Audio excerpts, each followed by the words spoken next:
शं वरुणः शन्नो भवत्वर्यमा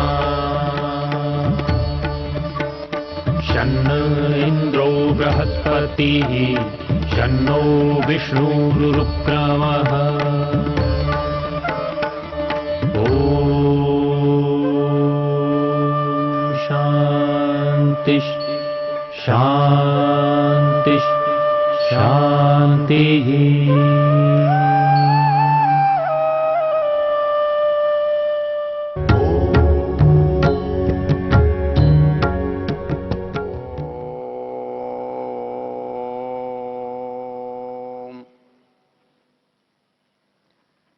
ये वेद प्रवचन का कार्यक्रम है। इसमें हम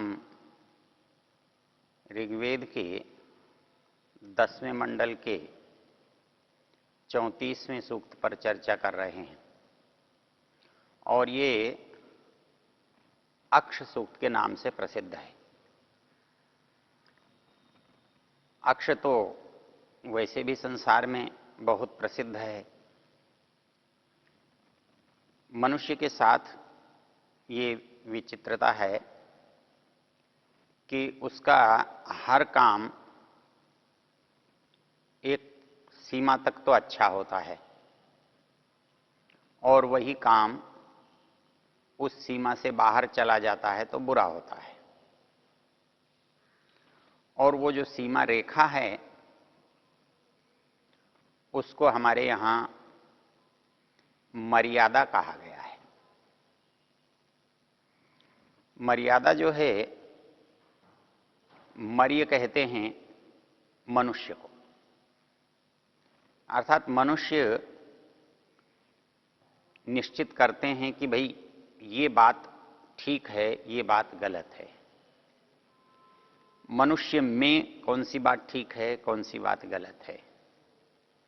मनुष्य किस बात को स्वीकार करते हैं, ये अच्छी है, ये बुरी है। तो वो जो सीमा रेखा है वो मर्यादा कहलाती है।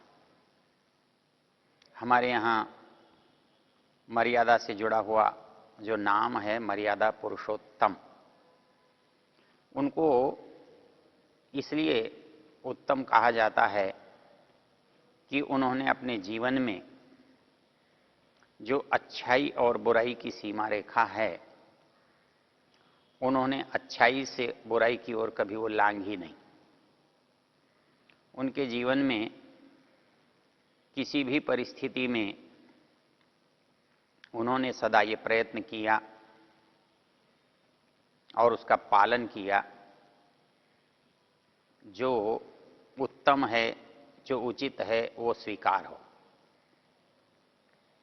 इसलिए उनको मर्यादा पुरुषोत्तम कहते हैं। आचार्य यास्क कहते हैं, मर्यादा क्यों मर्यैरादीयते, मनुष्यों के द्वारा ग्रहण की जाती है, मनुष्यों के द्वारा निर्धारित हो जाती है, मनुष्यों के द्वारा मान्य होती है, इसलिए हम उसे मर्यादा कहते हैं। और सामान्य परिस्थिति में हम स्थान में भी मर्यादा का प्रयोग करते हैं और वहाँ मर्यादा का अर्थ होता है सीमा, अर्थात वो रेखा जिसका उल्लंघन करने के बाद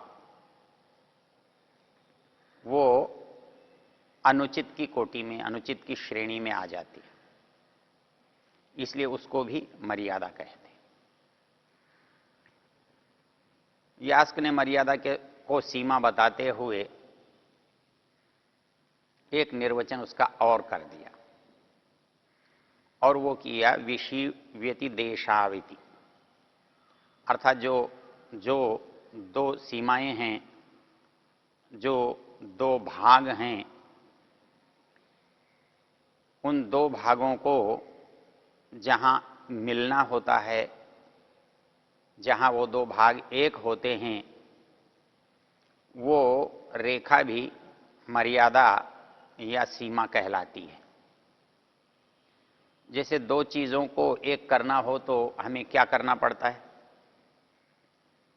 उसको सीना पड़ता है, जोड़ना पड़ता है। इसलिए जो मर्यादा है वो दो परिस्थितियों को आपस में जोड़ती है, विभाजित करती हुई दिखाई देती है, लेकिन दोनों बहुत निकट और मिले हुए होते हैं। इसलिए यहां पर इसे मर्यादा कहा गया है। वैसे ही मनुष्य के जीवन में भी जो हमारी प्रवृत्तियां हैं वो हैं तो एक ही, किंतु जब वो हमारे जीवन के लिए उपयोगी होती हैं, लाभकर होती हैं, तो उनको हम गुण मानते हैं, अच्छाई मानते हैं। लेकिन यदि वही प्रवृत्ति बढ़ जाती है और बढ़ने के बाद वो हमारे लाभ के स्थान पर हानि करने का कारण बनती है, तो हम उसे दोष मानते हैं। तो ये जो लाभ और हानि, दोष और गुण,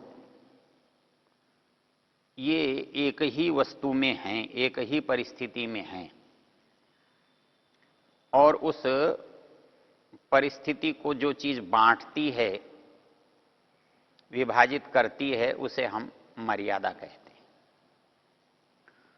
तो वैसे ही ये अक्ष सूक्त भी और कुछ विशेष नहीं है। जो हमारी प्रवृत्ति है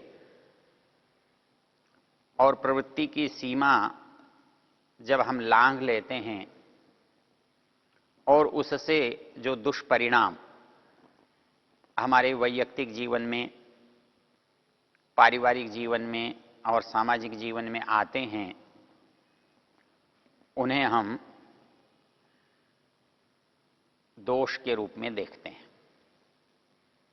तो ये दोष भी कुछ इसी तरह का है। और उस दोष को किस तरह से हम निवृत्त कर सकते हैं, रोक सकते हैं, उसके लिए उपाय क्या है? उसके लिए उपाय है कि उस दोष से होने वाली हानियों को पहचानना। जब किसी मनुष्य को हम किसी कार्य के गुण दोषों से अवगत कराते हैं, तो वह मनुष्य गुणों को समझकर, गुणों को जानकर उसकी ओर प्रेरित हो जाता है, करने के लिए उद्यत हो जाता है। और जो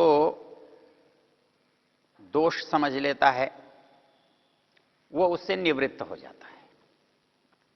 तो इसीलिए इस सूक्त की रचना है। और इस महत्वपूर्ण ये है कि हमारे अंदर जो लोभ नाम की प्रवृत्ति है वो मूल रूप से हमारे जो इच्छाएं हैं उनकी अतिशयता या उनकी अधिकता का नाम है। सामान्य रूप से इच्छा हमारे जो शरीर की, मन की या बुद्धि की आवश्यकताएं हैं, हमारे पूर्णता के लिए, विकास के लिए जिनकी आवश्यकता है, परमेश्वर ने उनको हमारी इच्छाओं के रूप में प्रकट किया है।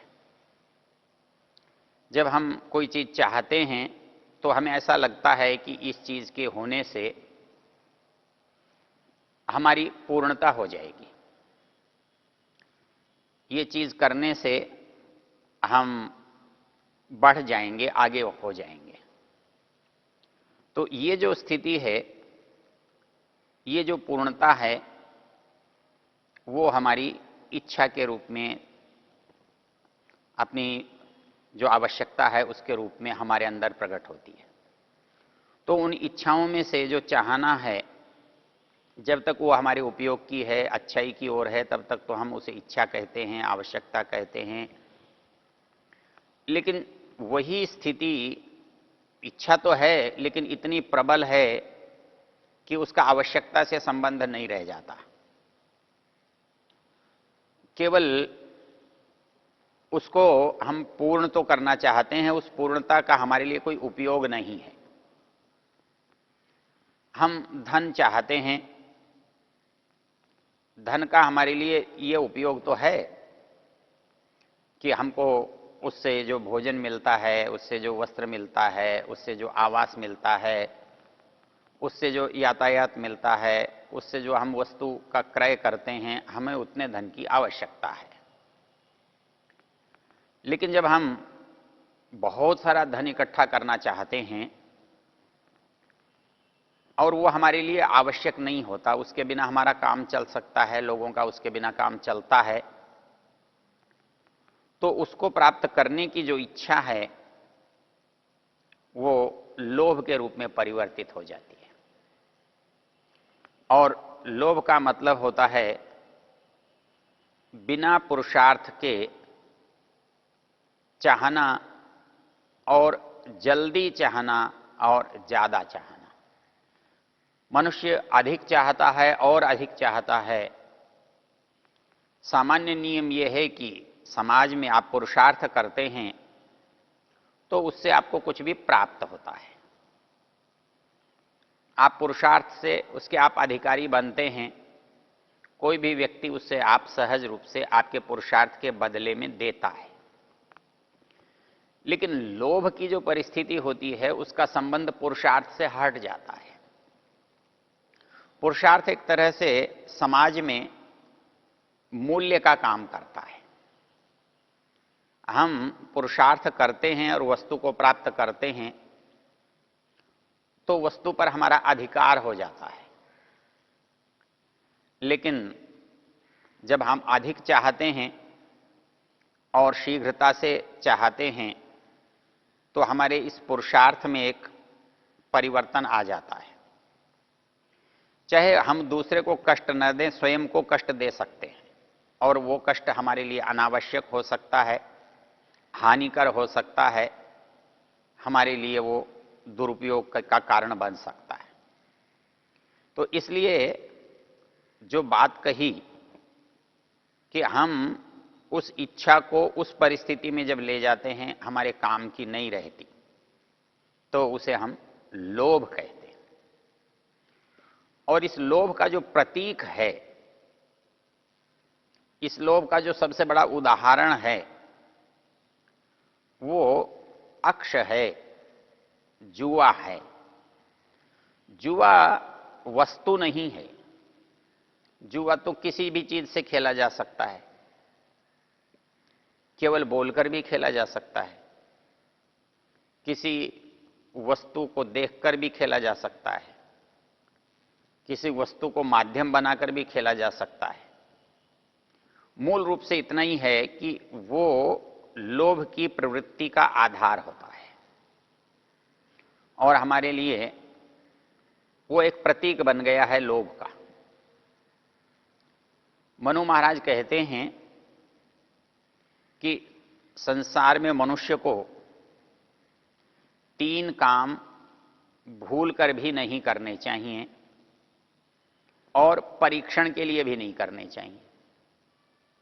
क्योंकि सामान्य रूप से ऐसा लगता है ये होता क्या है, चलो देख लेते हैं, एक बार करके देख लेने में क्या बुराई है।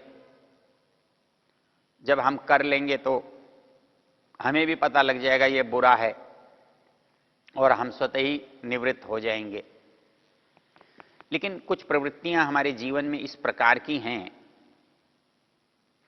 उनसे एक बार स्पर्श करने पर, एक बार उनका उपयोग करने पर हमारी निवृत्ति कठिन हो जाती है और बहुत अंशों में असंभव हो जाती है।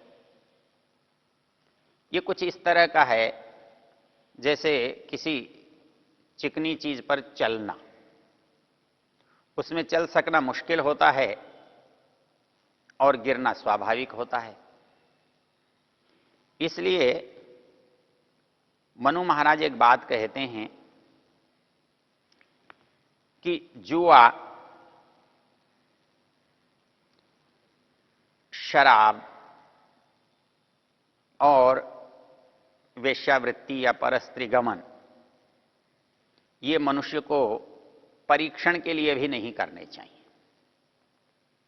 अर्थात ये जानने के लिए कि ये क्या होता है, कैसा होता है, इससे हानि लाभ होता है या नहीं होता है, ये भाव मन में लाकर भी करना उचित नहीं है।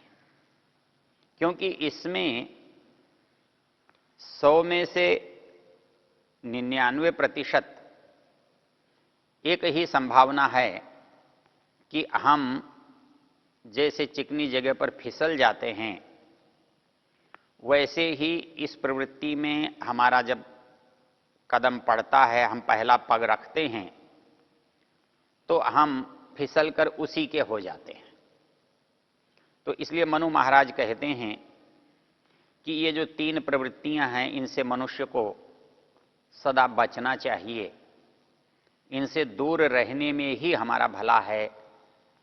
इनके साथ यदि प्रयोग हम करेंगे, अनुभव की इच्छा रखेंगे, तो हमारा पतन हो सकता है और हम वहां से लौटने में असमर्थ हो जाएंगे। इसी बात को इन मंत्रों में कहा गया है।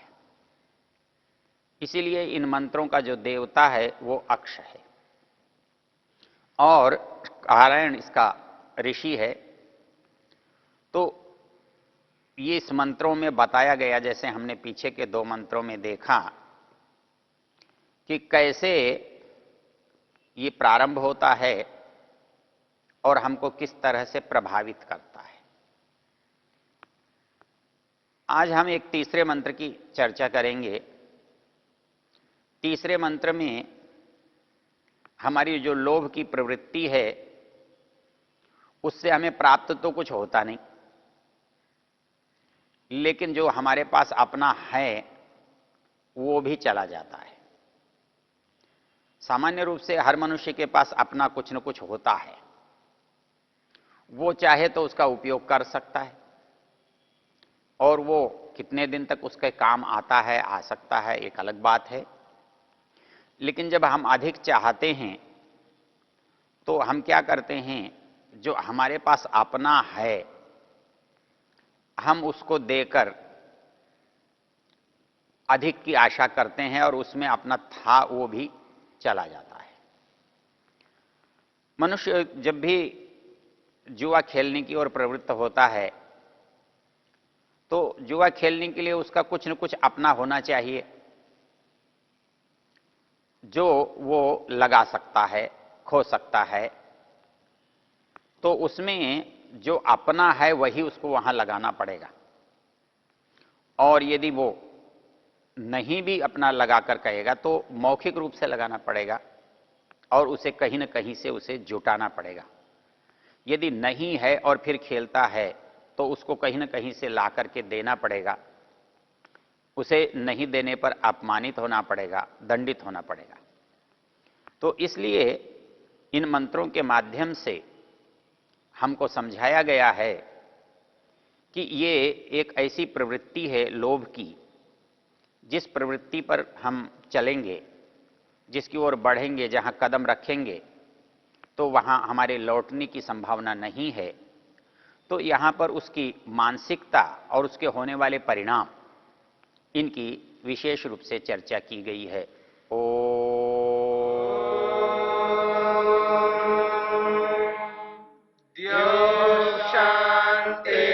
शांतिरंतरिक्षं शांतिर्पृथिवी शांतिरापः शांतिरोषधयः शांतिः वनस्पतयः शांतिर्विश्वे देवा शांतिर्ब्रह्म शांति सर्वं शांति शांतिरेव शांति शांति